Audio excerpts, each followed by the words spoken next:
welcome to my town. Today we're in Marion, Virginia, the county seat of Smith County. Just off I-81, about 40 minutes from Bristol, Marion has been dubbed America's coolest hometown. It's not hard to see why. Marion, Virginia has everything you could ever want. A historic downtown of bustling shops and restaurants where you're bound to see a familiar face. Music and the arts, and plenty of opportunities to get outside.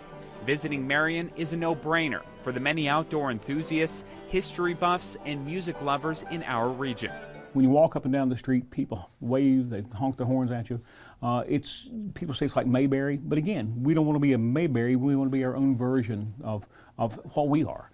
But we love that friendliness, that small town feel. It's like Cheers. Everybody knows everybody here.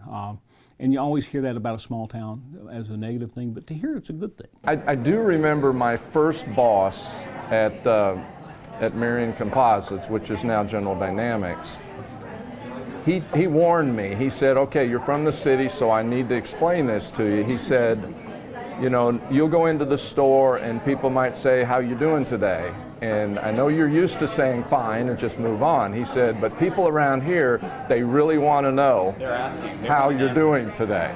Marion is a patriotic town named for Revolutionary War veteran Francis Marion, and in the mid-20th century was a hub for manufacturing in Southwest Virginia. In the 1950s, Marion saw its largest population to date, at more than 8,000 people. Then in the 90s, everything changed when the North American Free Trade Agreement was signed into law. With industries leaving, we had a lot of textile industries leaving, that sort of thing, but they have done a good job of bringing people in and bringing the School of Health Sciences in and other opportunities for folks. But Marion is resilient. So we had to reinvent ourselves. And a lot of communities have had a hard time doing that. With some strategic steps, they've revitalized downtown. We, at one time, had almost 17% vacancy downtown. So at least one of every 4 stores, every 5 stores was empty. And that was really tough. Now we're under 3%.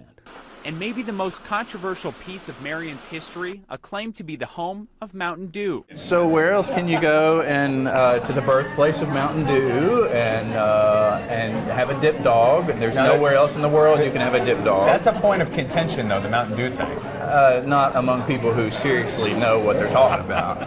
Marion will concede that Knoxville is home to the original recipe, but it was Southwest Virginia where the true taste of the mountains came to life. And depending on whose story you hear, either it was purchased or won at a poker game, but the rights to that drink was given to Bill Jones here in Marion. And Bill Jones took it and he realized that Coca-Cola was coming out with Sprite about then. And he wanted to come up with a citrusy drink. And he would get samples of his Mountain Dew and take to the people here in the community. And they said some of them had so much caffeine that it would just about blow the top of your head off when you taste it. But all the community got to taste all this stuff and they finally picked out one they liked and they started bottling it and had some success with it. Enough success that Pepsi-Cola said, that's a drink we want to buy. So they came to Marion in the 1960s and bought the recipe from Bill Jones here in Marion. So all the other folks that claim Mountain Dew, they had a Mountain Dew. But the Mountain Dew you drink today came from Marion, Virginia. So hot. Coming up next on My Town Marion, Brad Paisley and Zach Brown are on the waiting list. How a master guitar maker is helping to preserve the musical heritage of Appalachia.